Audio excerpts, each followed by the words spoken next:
Hi and welcome to section number 10। Specially हम इस section के पहले लेसन में बात करेंगे डिफाइन एक्टिविटी के प्रोसेस के हवाले से। आई थिंक इस लेसन को स्टार्ट करने से पहले I should tell you a very interesting story. मुझे याद है जब मैं अपना फिडेलिटी के प्रोजेक्ट पे काम कर रहा था तो one of my manager came to me कि सर साहब हमने जो है वो प्रोजेक्ट प्लान डेवलप कर लिया इस्लामिक बैंकिंग का। अच्छा, जनरली हमारी एक टेंडेंसी है जो पहले भी डिस्कस की थी कि जब भी कोई प्रोजेक्ट आता है तो हम या तो माइक्रोसॉफ्ट प्रोजेक्ट में जो है वो सीधा सीधा एक्टिविटीज़ लिख देते हैं या एक्सेल शीट में लिख देते हैं। और मैं कहता हूँ यार पहले आपने क्या प्रोसेस फॉलो किया है, क्या आपको ये पता थी कि आपकी रिक्वायरमेंट्स क्या हैं। और स्पेशली देखें इस कोर्स में भी हमने जो आपको पूरा सीक्वेंस दिया है कि पहले तो आप ये देखें कि आपके प्रोजेक्ट की डिमांड क्या है, प्रोजेक्ट की टाइप क्या है, कॉम्प्लेक्सिटी क्या है, तो आप उसकी लाइफ साइकिल को डेवलप करें। फिर आप ये बताएं कि आप अपने प्रोजेक्ट को मैनेज कैसे करेंगे, चाहे वो स्केड्यूल के हवाले से हो, कॉस्ट के हवाले से हो, स्कोप के हवाले से हो, क्वालिटी के हवाले से हो, रिस्क के हवाले से हो, जो भी हमारे पास बेसिकली मैनेजमेंट प्रोसेसेस हैं। फिर हमने कहा था कि ये रिक्वायरमेंट को गैदर करें। फिर हमने कहा ये रिक्वायरमेंट को गैदर करके प्रोजेक्ट के रिक्वायरमेंट में नहीं होगा, हम उसको कन्वर्ट करते हैं स्कोप में। और फिर हम इस स्कोप में ये देखते हैं कि क्या चीज़ हमारे इन स्कोप है और क्या चीज़ हमारे आउट ऑफ स्कोप है। और फिर हम बेसिकली इन स्कोप और आउट स्कोप को देखते हुए हम ये डिफाइन करेंगे कि जी हमारा WBS जो है वो या स्कोप बेस लाइन क्या बनता है। तो लोग क्या करते हैं जनाब, स्कोप बेस लाइन को देखते नहीं है, सीधी सीधी एक्टिविटीज डिफाइन कर देते हैं। अब चाहे वो इस्लामिक बैंकिंग का प्रोजेक्ट हो या कोर बैंकिंग का प्रोजेक्ट हो, है तो दोनों बैंकिंग की। मेरे पास एक प्रोजेक्ट प्लान था जिसमें तकरीबन 250-300 एक्टिविटीज़ थी, और वो भी एक्टिविटीज़ नहीं थी, कुछ एक्टिविटीज़ थी और कुछ जो है बेसिकली उसके अंदर अभी हमने वर्क पैकेजेस रखे हुए थे कि जैसे जैसे हम आगे बढ़ेंगे तो हम उसकी एक्टिविटीज आइडेंटिफाई करेंगे। और दूसरे एंड पे मेरे पास एक बड़ा इंटरेस्टिंग प्रोजेक्ट प्लान आया जिसमें जनाब 15 जो है वो एक्टिविटीज़ लिखी हुई थी और कहने कि जी हमने ये प्रोजेक्ट प्लान जो है वो कंप्लीट कर लिया। एंड देन आई सेड कि भाई this is not the project plan, this is just couple of activities here and there जो आपने डिफाइन कर दी, इवन तो उसको सीक्वेंस भी नहीं किया था। तो इस प्रोसेस का या इस स्टेप का जो फ़ायदा है वो ये है कि हम अपने काम को, अपनी रिक्वायरमेंट्स को, अपने स्कोप को, एंड आई वुड से अपनी स्कोप बेसलाइन को बड़ा ही स्ट्रक्चर्ड वे में, बड़ा ही मेथोडोलॉजिकल वे में डिफाइन करते हैं कि जनाब ये जो हमारा स्कोप है ये कैसे होगा।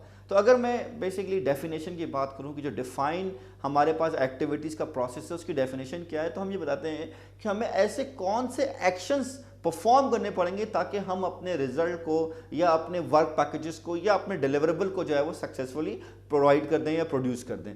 तो बेसिकली अगर हम बात करें तो हम ये कह रहे हैं कि हमारे पास क्रिएट WBS में या स्कोप स्टेटमेंट में या इन सबको जब समअप किया था स्कोप बेसलाइन में, हमारे पास ये था हमें चाहिए क्या, what we have, what we need to produce। और इस बेसिकली स्टेप में, इस एक्शन में, इस प्रोसेस में डिफाइन एक्टिविटी के हम ये बताएंगे how we will produce what we want, and here we will going to talk about how we are going to produce या how we are going to deliver your results. तो हमारा जो अगर आप देखेंगे PM बॉक्स में भी तो प्रोसेस नंबर 6.2 का one of the key input जो है वो क्या है, scope baseline. And scope baseline हमें क्या दे रहा है, स्कोप स्टेटमेंट एंड WBS जो है वो मेनली प्रोवाइड कर रहा है। ऑल दो इसके जो है बेसिकली 3 पार्ट्स होते हैं जिसे हम कहते हैं, जिसे हमने पहले ही बताया सेक्शन नंबर 9 में क्या होते हैं, स्कोप स्टेटमेंट होता है, WBS होता है, WBS डिक्शनरी होता है, ये तीनों मिलकर हमारे पास स्कोप बेसलाइन बन रहे होते हैं। तो यहाँ पर हम करते क्या है कि हम अपने वर्क ब्रेकडाउन स्ट्रक्चर के वर्क पैकेजेस को जो हमने डिफाइन किए थे, जिसको हमने कहा था कि लोवेस्ट लेवल ऑफ WBS क्या है, वो वर्क पैकेजेस हैं, उस वर्क पैकेजेस को, उस नाउन को, उस डिलीवरेबल को तोड़ कर क्या बना रहे हैं, एक्टिविटीज बना रहे हैं। तो हमारे पास जो टूल था डिकम्पोजिशन का वर्क ब्रेकडाउन स्ट्रक्चर प्रोसेस में, प्रोसेस नंबर 5.4 में, वो क्या था, डिकम्पोजिशन। वहां को तोड़ के डिलीवरेबल बना रहे थे और उस डिलीवरेबल को उस लेवल तक लेकर आ रहे थे जहां हम ये कह रहे थे कि हाँ जी हम इसको मैनेज कर सकते हैं। यहां पर इस डिफाइन एक्टिविटी के प्रोसेस में हम क्या कर रहे हैं, हम अगेन डिकम्पोजिशन का ही टूल यूज कर रहे हैं, लेकिन इस डिकम्पोजिशन के टूल में फर्क यह है कि यहां पर हम डिलीवरेबल को डिलीवरेबल में नहीं तोड़ रहे, बल्कि हम डिलीवरेबल को डिकम्पोज कर रहे हैं इनटू एक्शंस, डिलीवरेबल को तोड़ रहे हैं इनटू एक्टिविटीज। तो बेसिकली यहां पर जो मेजर हमारे पास आउटपुट आएगा वो क्या आएगा, एक्टिविटी लिस्ट आएगी। तो डिफाइन एक्टिविटी का जो प्रोसेस है जो PM बॉक्स ने हमें प्रोवाइड किया है वो हमें क्या कर रहा है, वो कह रहा है कि जी आप अपने वर्क ब्रेकडाउन स्ट्रक्चर को या अपने स्कोप को या स्पेसिफिकली अपने वर्क पैकेजेस को, जिसको हमने कहा था कि आप नाउन समझे, जिसको हम डिलीवरेबल कहते हैं, उसको तोड़ के अब आपने डिलीवरेबल में नहीं कन्वर्ट करना बल्कि एक्टिविटीज में कन्वर्ट करना है, और जो रिजल्ट आपके पास आएगा वो आएगा एक्टिविटी लिस्ट। तो बेसिकली हम क्या कर रहे हैं, हम अपनी एक्टिविटी लिस्ट को अचीव कर रहे हैं कि हमें क्या क्या एक्टिविटीज या कौन कौन सी एक्टिविटीज परफॉर्म करनी होगी ताकि हम अपने इस रिजल्ट को जो है वो सक्सेसफुली प्रोड्यूस कर सकें। फिर हम यहाँ देखते हैं कि ज़रूरी नहीं है कि हम डिकम्पोजिशन का टूल यूज़ करें। एक और इंपॉर्टेंट टूल यहाँ पर डिफाइन किया है, वो है रोलिंग वेव प्लानिंग। देखिए, मैं आपको इसको समझाने की कोशिश करूँ कि मैं जो रिकॉर्डिंग करा रहा हूँ तो हमारा डिलीवरेबल क्या है, हमारा आउटपुट क्या है, कि जी मैं आपको डिफाइन एक्टिविटी का जो प्रोसेस है वो समझा दूँ। अब इस प्रोसेस को समझाना डिलीवरेबल है, ये नाउन है, ये मेरा रिजल्ट है that we have to produce. लेकिन इसको करने के लिए मैं क्या एक्टिविटीज़ कर रहा हूँ? मैं आपको कोई कहानी सुना रहा हूँ कि जी FIS में मेरे साथ ये हुआ था, मैं आपको डेफिनेशन प्रोवाइड कर रहा हूँ, मैं आपसे कहता हूँ कि जी आप एक एक्टिविटी परफॉर्म करें। So what we are doing, we are using multiple actions, multiple activities. और हो सकता है कि कुछ एक्टिविटीज़ जब हमने प्लानिंग की थी तो डिफाइन की थी, और जब हम आगे बढ़े तो हमें और पता चली। तो रोलिंग वेव प्लानिंग क्या है? Rolling wave planning is a type of progressive elaboration, कि जैसे जैसे हम आगे बढ़ेंगे, जैसे जैसे हम अपने स्कोप में और क्लियर होते जाएंगे, जैसे जैसे हमारा डिलीवरेबल और क्लियर हो जाएगा, वैसे वैसे हमें और इन्फॉर्मेशन मिलेगी कि हमें क्या एक्टिविटीज चाहिए। ज़रूरी नहीं है कि आप एक ही सेटिंग में बैठ के सारे के सारे डिलीवरेबल की जो है ना वो डिकम्पोजिशन कर दें और एक्टिविटीज बना दें। आइडियली जैसे हमने बड़े प्रोजेक्ट्स में काम करते हैं तो अगर मेरे पास 2 साल का 1.5 साल का प्रोजेक्ट होता है तो मैं ये कहता हूँ कि आप अपने प्रोजेक्ट को स्ट्रक्चर करें, वर्क पैकेजेस के हवाले से सारी चीज़ें लिख दें, और जितनी एक्टिविटीज़ आप तोड़ सकते हैं आप तोड़ दें। इट्स नॉट पॉसिबल कि आप अपने पूरे 1.5 साल के प्रोजेक्ट की सारी एक्टिविटीज़ वन गो में तोड़ दें। आइडियली आप ये कर सकते हैं कि जनाब अगर डिपेंडेंट बेसिस पर है या फेज गेट बेसिस पर आपकी एक्टिविटीज़ हैं तो आप ये करेंगे अगले 1 महीने की या अगले 3 महीने की। जैसे हमारे एक कंपनी में रूल ये था कि जी हम जो है वो नेक्स्ट 100 डेज की या नेक्स्ट 3 मंथ्स की एक्टिविटीज़ को तोड़ लेते थे और फिर हम आहिस्ता आहिस्ता उसको फर्दर करते रहते थे। तो यहाँ पर जब भी हम एक्टिविटी लिस्ट बनाने की बात कर रहे हैं तो हम भी कह रहे हैं कि हमने अपने वर्क पैकेज को डिकम्पोज करना है इनटू एक्टिविटीज़ में। डिकम्पोज करने के लिए जो है हम क्या कर रहे हैं, हम वर्क पैकेजेस को यूटिलाइज कर रहे हैं, हम नाउन को वर्ब में कन्वर्ट कर रहे हैं, और ज़रूरी नहीं है कि हमारी सारी एक्टिविटीज़ वन गो में ही टूट जाएं, हम उसको रोलिंग वेव के जरिए भी यूज़ कर सकते हैं। वन रूल जनरली जो यूज़ किया जाता है वो यूज़ किया जाता है 8/80 का रूल। व्हाट इज 8/80 की कोई एक्टिविटी, ऑल्दो हम अभी यहाँ पर एक्टिविटी की कोई जो है ड्यूरेशन सेट नहीं कर रहे हैं, लेकिन हम ये कह रहे हैं कि हमारी एक्टिविटी मिनिमम 8 आवर्स की और मैक्सिमम 80 आवर्स की। जैसे कि हमारे एक प्रोजेक्ट में ये था कि हमारी जो एक्टिविटीज़ थी उसकी ड्यूरेशन जो है वो 8/45 थी। तो जो हम प्रोजेक्ट में काम कर रहे थे तो उसमें हमारा सैटरडे हाफ डे भी था, तो 9 to 5 के हिसाब से 5 दिन में 40 आवर्स हो गए, और सैटरडे की जो है वो हाफ डे के हिसाब से हम कहते थे 45 आवर्स हो गए।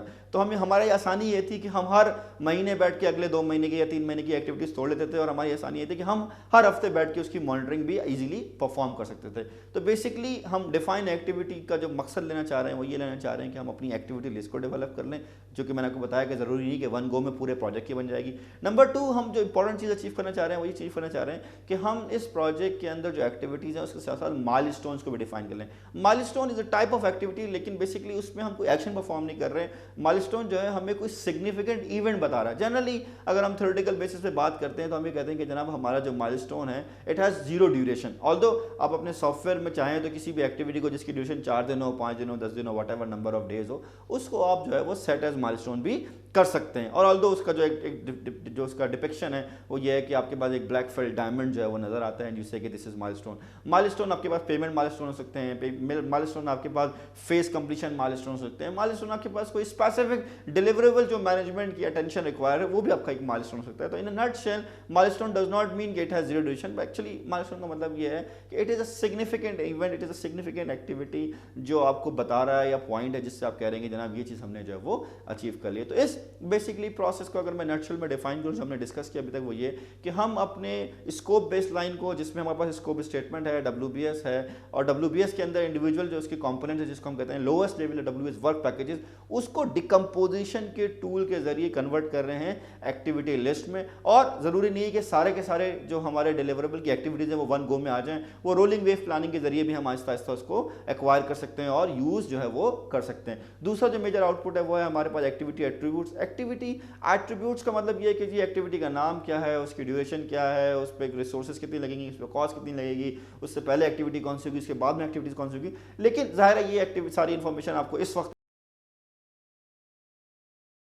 रखा हुआ है एक्टिविटी एट्रीब्यूट्स अपडेट, जो कि बेसिकली एक PMBOK का खासा भी है कि वो इस तरह से जो है वो चीज़ों को अपडेट करता रहता है। एंड फाइनली जो इसका इंपॉर्टेंट, जो तीसरा इंपॉर्टेंट आउटपुट है वो है milestone, which is basically a significant event, जो कि हम कहते हैं कि प्रोजेक्ट स्केड्यूल में है। और हम रिकमेंड करते हैं कि अपने प्रोजेक्ट में देखते हुए, मैनेजमेंट के पॉइंट ऑफ व्यू को देखते हुए, पेमेंट पॉइंट ऑफ व्यू को देखते हुए आप उसको जो है वो सेट करते हैं। इंशाल्लाह जो नेक्स्ट हमारे पास जो लेसन है सेक्शन नंबर 10 का लेसन नंबर 2, उसमें आपको बताऊंगा कि जो हमने एक्टिविटीज आइडेंटिफाई किए उनको हम सीक्वेंस कैसे करते हैं और हमारे पास सीक्वेंसिंग की टाइप्स क्या हैं। Thank you.